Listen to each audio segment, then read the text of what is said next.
Today, we are going to talk about the video gear that I use on a wedding day. All right, if you've been here for any length of time, then you know that Veronica always handles the photography side of things, and I handle the video side of things. Because there's so much videography gear that we use on a given wedding day, we're gonna break it up. The first video we're gonna do with this is just gonna be focused on the camera gear that I use on a wedding day. And the first thing that I use on a wedding day, and probably the main thing, are my Canon C70s. I have two of these, one's being used right there. Both of my C70s are set up the exact same way, identical settings on the camera so that we can bounce between the cameras with zero hiccups. Both of them have the EF adapters because all of my lenses are EF, but I use the control ring adapters.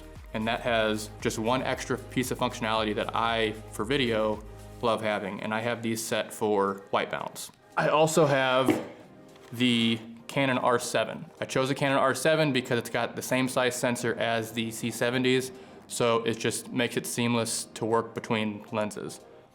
The C70 also has just a regular EF adapter, and primarily paired with the Sigma 18-35 will live on my Ronin S.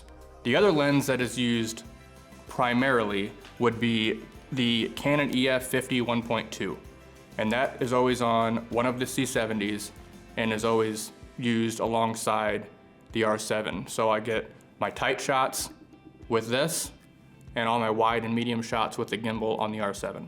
In addition to the 50, my next favorite lens that I like to use is the Sigma 24-70. When I was picking this lens, I bounced between probably 3 different versions of this lens, and I landed on the Sigma because it has such a clean look, but also has stabilization built in. The Canon one does not.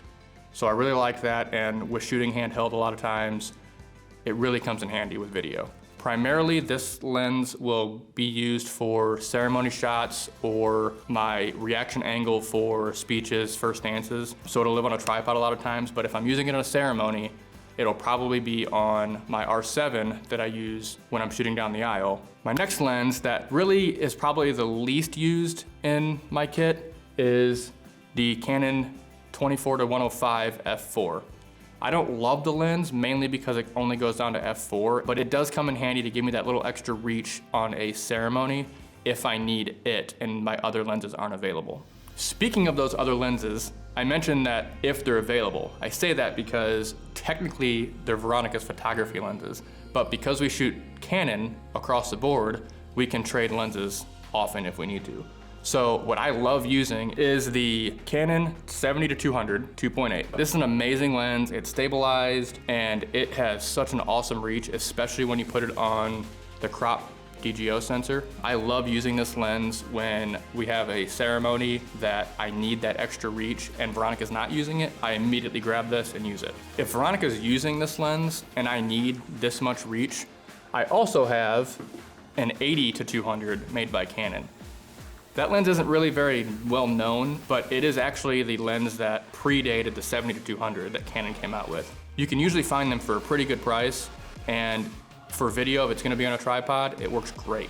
So if I can't use her 70-200, then I'll throw that on the camera and get that extra reach that I need. The next lens that I steal from my wife is the 85 1.2. I love this lens, and it is such a creamy, tight lens. So I started using this for speeches, to get a really good shot of the speech giver.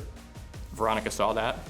She wanted that shot. So now we have to decide if she's gonna use it or if I'm gonna use it, and if I don't use it, then I'll usually just use the 70-200. Aside from lenses and cameras, in the realm of camera gear, I have 2 of the BPA 30s. These are the batteries that come with the camera, and I have 2 per camera. But another battery that I love is the BPA 60. It's a much bigger battery, as you can see, but I can use one BPA 60 nearly an entire wedding day without changing batteries. And that's one thing I love about these cameras is it's just minimal amount of batteries, minimal amount of gear, and it's just ready to go. And everything's built in, I don't need a lot of extra stuff. Another thing to think about with video specifically is very specific media needs. And when I say media, I mean SD cards. Because I shoot 4K 60 on these, I need cards that are fast enough to be able to record them. So I have to use V90 cards. And I personally use ProGrade V90 256 cards. And I use 256 and 128 depending on what I'm using them for, but these are fast enough to be able to handle the size of files that are being pumped through these cameras. Another thing that I use on at least one of my C70s are off-camera monitors. I'm pretty much blind as a bat when it comes to anything with my eyes, so having a 7-inch monitor on top of my camera really helps me make sure I lock in focus. There's always at least one of those on one camera. Well, that's everything that I use on a wedding day in regards to cameras and lenses.